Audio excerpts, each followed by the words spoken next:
Assalamualaikum warahmatullahi wabarakatuh. Bersama saya Dr. Rudiansah. Kali ini kita bincang-bincang tentang vaksin COVID-19. Karena sudah hampir semua beberapa masyarakat yang mendapatkan vaksin ini. Khususnya kemarin pada saat dicanangkan vaksinasi awal itu yaitu tanggal 13 Januari, di mana secara nasional dilaksanakan vaksinasi kepada para pejabat dan tenaga medis dan tenaga kesehatan. Kami dari tenaga medis dan kesehatan sangat berterima kasih sekali sudah menjadikan untuk prioritas pertama dalam menerima vaksinasi COVID-19 ini. Ini merupakan salah satu bentuk kepedulian terhadap kami, di mana memang sudah banyak sekali para sejawat-sejawat, baik itu dokter, perawat, bidan, dan lain-lain yang telah gugur ketika berjuang melawan COVID-19. Mudah-mudahan mereka semua diterima oleh Allah Subhanahu wa taala. Kita doakan dan juga kepada keluarga untuk tetap diberikan kekuatan dan ketabahan serta kesabaran. Dan bagi para sejawat semua dan juga para tenaga kesehatan yang masih saat ini kita tetap berjuang melawan COVID-19, tetap kuat, sabar, dan tetap tegar. Dan jangan lupa tetap melaksanakan protokol kesehatan. Tetap menggunakan masker, tetap menjaga jarak, hindari untuk berkerumun-kerumun, serta selalu cuci tangan. Nah, ini menjadikan salah satu cara mencegah atau menghambat penularan COVID-19 meskipun sudah dilaksanakan vaksinasi. Karena vaksinasi tidak menjamin 100% seseorang itu terhindar dari COVID-19. Nah, ini adalah hanya salah satu juga usaha kita untuk mencegah agar orang tersebut mempunyai kekebalan atau antibodi melawan COVID-19 di tubuhnya. Nah, pencanangan vaksinasi tanggal 13 Januari yang dilaksanakan oleh semua para kepala daerah dan kepala negara pada khususnya. Kemudian dilanjutkan dengan semua kepala daerah, ada yang hari pada saat itu juga, ada yang kemudian besok, kemudian satu hari kemudian, dan juga semua para nakes untuk dilaksanakan vaksinasi secara massal. Dan ini tidak terkecuali meskipun ada yang mempunyai komorbid. Akhirnya muncullah beberapa arahan-arahan baru atau tinjauan-tinjauan baru, siapa-siapa yang artinya relatif aman untuk dilaksanakan vaksinasi. Jadi sampai saat ini alhamdulillah sudah tercapai hampir 80% para tenaga kesehatan baik itu di pusat maupun di daerah yang sudah menjalani vaksinasi. Dan mudah-mudahan ini akan menjadi kekuatan atau kekebalan buat teman-teman sejawat semua sehingga terhindar dari COVID-19. Tapi jangan lupa kita tetap harus menjaga. Jangan takabur. Wah, karena saya sudah divaksin nih, berarti saya aman. Saya bisa kesana kemari, bisa jalan dan makan bebas. Enggak juga. Tetap kita harus menjaga protokol kesehatan. Nah, vaksinasi ini sendiri memang untuk saat ini baru dari satu merek yang kita lihat dari secara uji klinis dan sebagainya sudah melewati dari Balai POM dan juga dari kehalalan dari MUI juga sudah, dan tinggal kita menilai nanti efektivitas dari antibodi yang dihasilkan apakah nanti mampu untuk mencegah atau menghambat penularan dari COVID-19. Kemudian saat ini juga sudah mulai diberikan kepada para masyarakat umum, yaitu para pelaksana publik ya. Jadi semua masyarakat yang kira-kira sangat berpotensi terjadi penularan. Juga orang tua.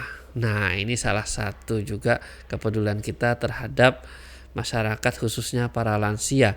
Karena para lansia ini mempunyai faktor resiko yang sangat tinggi untuk tertular, di mana pada kondisi ini mereka rentan atau secara daya tahan tubuh lebih kurang dibandingkan lebih kurang ya, kurang dibandingkan yang muda, yang artinya daya tahan tubuhnya lebih kuat ya. Sehingga ini menjadi salah satu prioritas dari pemerintah untuk melaksanakan vaksinasi pada orang dewasa dan usia lanjut.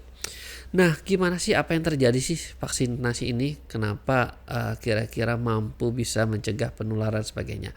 Jadi vaksinasi ini adalah diberikannya suatu bahan dari kuman atau virus tersebut ya. Virus ini bisa bahan yang sudah dimatikan atau ada juga yang dilemahkan, tapi kalau untuk yang ini udah sekarang adalah dimatikan. Atau juga bahan-bahannya saja dari virus tersebut. Jadi bagian-bagian virus yang mempunyai kemampuan untuk bisa membentuk antibodi dan dikenali sebagai virus tersebut secara umum. Nah, jadi di sini meskipun tidak utuh virusnya yang dibawa, apa yang dimasukkan ke dalam tubuh, hanya bagian kecilnya. Misalnya kalau di virus corona ini bagian spike-nya atau bagian tanduknya itu. Nah, itu ternyata merupakan suatu yang sangat spesifik buat virus tersebut, sehingga begitu tubuh itu membuat antibodi terhadap spike tadi, maka dia akan mengenali virus COVID ini sebagai antibodinya melawan virus COVID tadi. Nah, ini yang menjadi perlu perhatian. Pada saat dimasukkan bahan tadi, maka tubuh akan memproses dengan perlu waktu. Biasanya rata-rata mulai minggu pertama itu mulai terjadi pembentukan. Kemudian minggu kedua bertambah pembentukan. Tapi ada juga yang agak lambat, mungkin setelah minggu kedua baru mulai pembentukan. Kemudian dan peaknya kemudian baru diberikan lagi adalah booster tambahan, sehingga membuat tubuh kita untuk membentuk lebih kuat lagi. Makanya diberikan 2 kali di sini dengan selang waktu kurang lebih sekitar 2 minggu.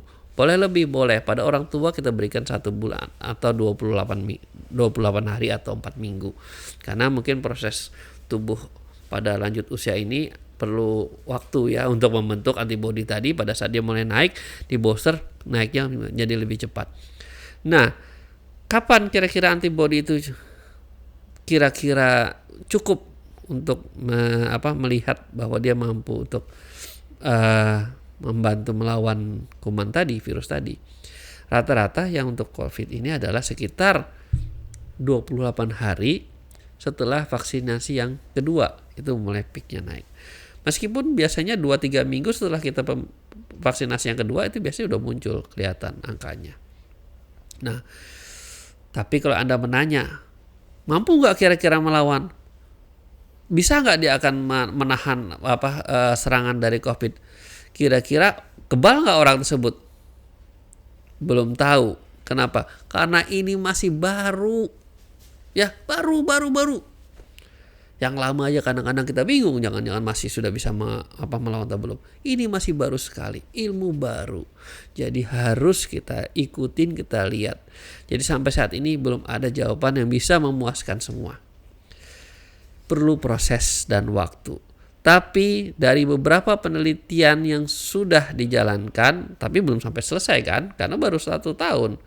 COVID-19 baru berumur 1 tahun di Indonesia. Pada saat hari ini, hari ulang tahun COVID. Happy birthday COVID ya. 1 tahun persis, tanggal 2 Maret, Indonesia menyatakan ada COVID positif 2 orang. Dan hari ini persis 1 tahun, 2 Maret. Jadi 1 tahun COVID sudah melanda Indonesia dan 1 tahun lebih di dunia, meluluh lantakkan semua negara-negara, baik itu negara maju maupun negara-negara yang biasa. Tapi sepertinya di Indonesia ini menjadi satu benar-benar momok. Kita lihat dalam perjalanannya beberapa terakhir ini sangat naik sekali jumlah yang terpapar, terkonfirmasi. Hampir kalau nggak salah kemarin 200-an. Jadi naik lagi dan Indonesia menjadi naik lagi 10 besar lagi nanti ya. Mudah-mudahan kita bisa menghambat ini dengan adanya kesadaran masyarakat juga untuk melaksanakan vaksinasi ini. Gak usah takut. Kalau untuk saat ini dari segi keamanan, dari segi kehalalan sudah sudah dilaksanakan pemeriksaan semua. Memang untuk efektivitas apakah dia mampu, ya itu semua juga baru usaha. Ya, kita tidak bisa menjaminkan vaksin apapun, merek apapun juga ini akan berhasil, enggak juga. karena ini semua masih baru dan kita akan melihat dalam perkembangannya. Ya, mudah-mudahan ini menjadi salah satu untuk menekan atau menghambat penularan COVID-19 khususnya di Indonesia. Kami dari Ikatan Dokter Indonesia khususnya wilayah Kalimantan Selatan berpesan kepada masyarakat semua untuk vaksinasi ini sebaiknya memang dilaksanakan dalam rangka untuk menekan atau menghambat penularan tadi. Tapi memang ini bukan satu-satunya cara, ya, karena ini adalah hanya salah satu bagaimana kita berusaha untuk mencegah penularan tadi. Jadi tetap harus dilaksanakan adalah protokol kesehatan. Dan bagi mereka yang artinya ada sesuatu dan lain hal tidak bisa divaksinasi, itu menjadi tersendiri, mungkin di waktu tertentu nanti bisa dilaksanakan. Dan kalau memang ada komorbid yang memang beresiko untuk terjadinya alergi berat dan sebagainya, saya sarankan mungkin ditunda dulu, evaluasi dulu, kita lihat bagaimana hasilnya, ya. Dan terakhir, saya harapkan semoga kita semua bisa terjaga dari COVID-19 dan masyarakat semua aman, sehat, sentosa.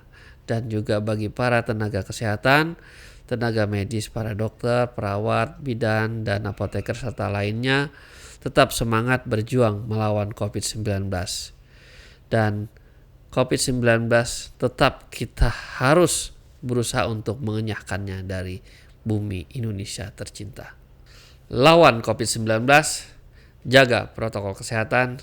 Saya Dr. Muhammad Rudiansah.